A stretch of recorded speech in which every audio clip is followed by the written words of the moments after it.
I'm just going to start this from Jump Street and see where it goes. You know, living life, and as time passes, you get a chance to ask questions about experiences, things perhaps you in the past took for granted, or just assume you had the answer. But reality and continuations of that which is painful kind of makes you want to, at a later date, change perhaps. I think about when I watch television on those wild stations about the wild kingdom. I see all kind of viciousness out there. I see structure. I see animals of the same kind hanging together many times, and sometimes just like any other family that we might know of, there might be dissensions and they separate.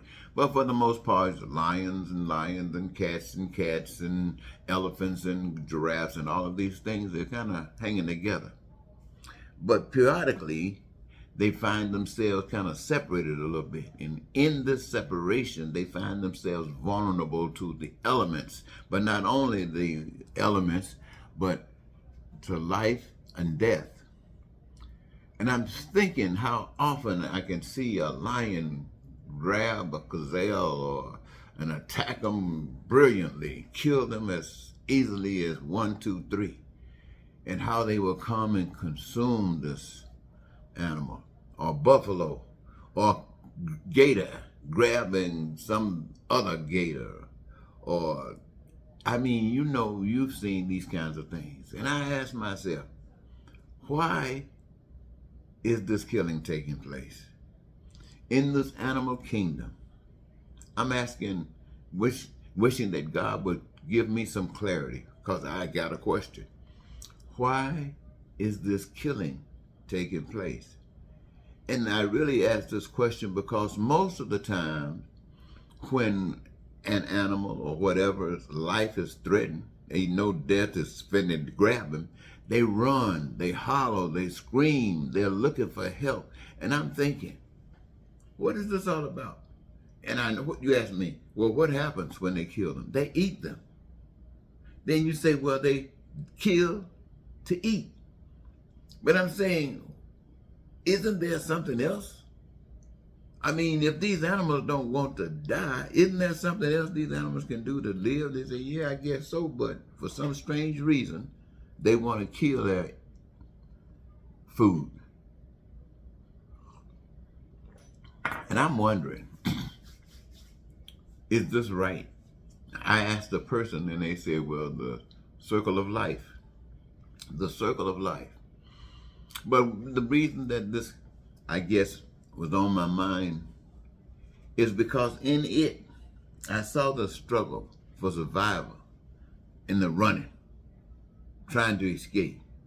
Or I saw the same in survival by trying to capture and get full. And it reminded me of the things that happen amongst we who call ourselves higher animals, a higher level of animals. We have learned to not do these kinds of things, even though we still eat the meat. We don't necessarily, the masses of us, kill the meat like a lion would kill the meat, but the meat dies just the same as when a lion, and then the meat is treated by those who have been given the authority, given permission to treat it, and it comes to us, but it's no different than the lion eating a bull, or a snake swallowing an alligator. Isn't that some crazy stuff? But it's the same identical stuff. Somebody might ask, well, why do we eat meat? Somebody say we tried it, it was good. We put some seasoning on it, we loved it, so it didn't matter any more. We just eat it because we like it. They say there was a time when we only ate berries and fruit and other stuff like that. But when we got introduced, and so if that's what happened, I'm not saying it happened. I'm saying that we eat meat and we get it the same way the beast in the wilderness get it. Now, I had mentioned a moment, why don't we switch back to being eaters of fruits and vegetables and the like, so we don't have to kill animals? We don't even have to go there. We look at how we treat one another. We treat one another the same way, as if we were animals, taking advantage, fine ones, setting them up, trying to see how we can devour them one way or another, economically, or personally, or socially, some kind of way. And it's a way of life that continues to exist. And when it doesn't matter how you try to make it better, it ends up coming back getting worse. And it travels around from place to place. Sometimes you're up and sometimes you're down, but you're never getting off this plane into another one, another lane, if I can call it that. And I think about people and their different ways of trying to address, they say, the concerns of the day, especially when it comes down to religion and how important and how of a major role it's supposed to play. And yet, all of them are so different. While they're supposedly connected to the same source, they are so different and so objectively at odds with one another, until it's a representation still of the world we're living in. And if we're saying that everything else in the world is corrupt, then we're saying that the religion is corrupt too. Which brings about the question about Christianity.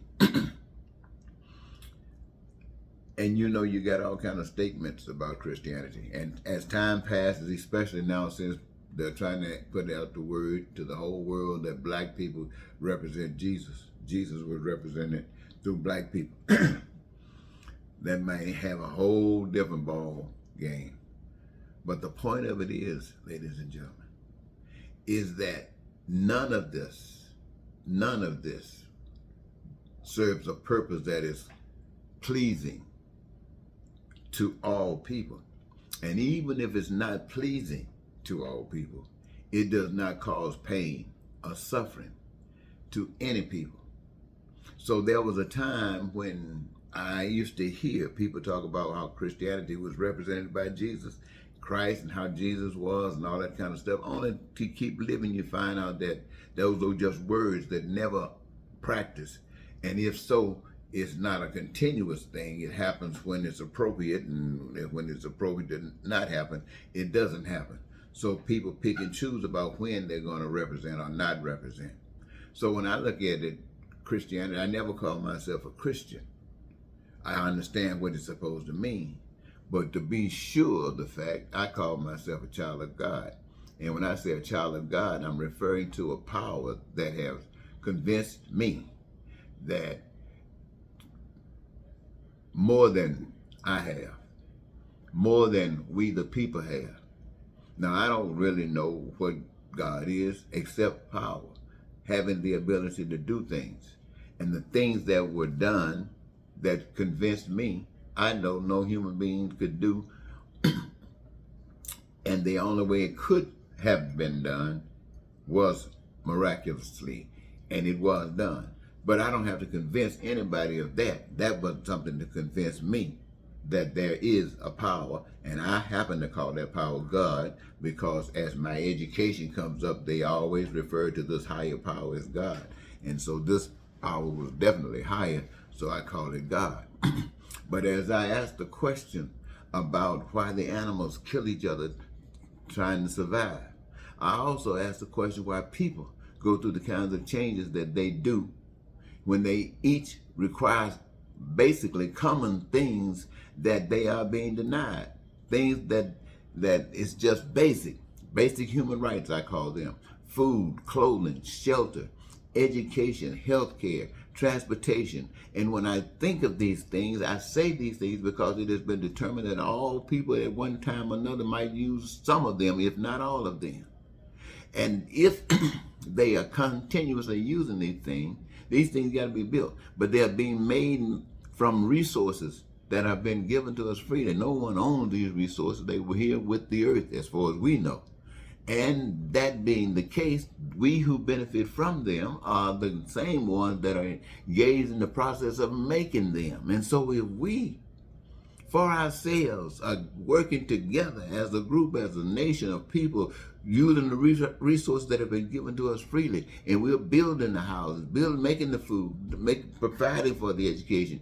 And I'm talking about real education that works. I'm talking about health care to cure, not to make money. Nothing is to make money. We don't need to make money. We are living our dreams because we have chosen careers that gives us our greatest joy.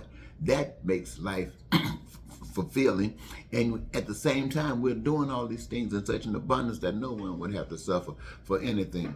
Now when I say that this is an expression of the power that guides my life, and I can see that if we the people practice these basic principles that would allow us to engage ourselves in such a way of life, even if you thought it was a response to the God that you cared about or didn't, but you did it as a choice to live in peace and to be prosperous and free, to have joy in your life and to experience your dreams when you want them, as often as you want them, all the time, without having to do any of this other stuff that comes when you're using money.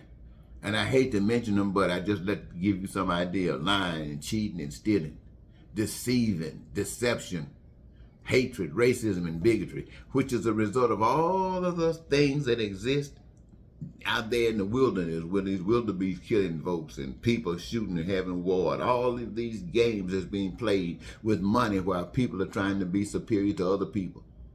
And their God is, I guess, says it okay, or they have no God except themselves. Now,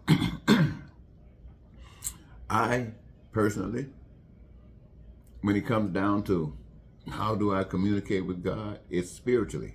God touches me. God guides me through that. Now, when it comes down to your story, it has its values, perhaps. I don't know what they are as far as I'm concerned. Yes, I'm sure it would, though. And any book, even the Bible, excuse me, what other people have said about other people is fine. They got its value. It has its value. But the value of my life is being led by what is right for me. I care for me. And for some strange reason, that tells me and teaches me how to care for everybody else. I don't want any pain. You don't want any pain. I don't want to suffer. You don't want to suffer. But I want my needs met, and you want your needs met. And I want to live a satisfied life, and you want to live a satisfied life. And how do we do that? I don't have a reason to abuse you, and you have no reason to abuse me. And what that means, I'm satisfied, and you're satisfied. And that is an agreement. It doesn't just happen. That is an agreement. But this is my understanding of it. There might be others, but I guarantee you through this process, you're not causing any pain or suffering to anyone, except there might be those who are willing to kill you, to do anything to you, to abuse you. And that is where another decision is made, and it is made by individuals. You have the right, perhaps you say, to defend yourself at all costs. And if you want to have to go to war to defend yourself, who am I to say you any other wise? Then there are those who would rather take advantage of the opportunity to free themselves from what they call hell. They're not afraid to die. They're not worried about whether God has got another place for them. It just doesn't matter. They have no happiness living in the middle of hell. And they're happy and glad for somebody to kill them and get them off this place and leave all the suffering to those down here who deserve it. Now that's somebody that's growing up. How many people grow up like that? Just might be the reason that God allows animals to kill each other.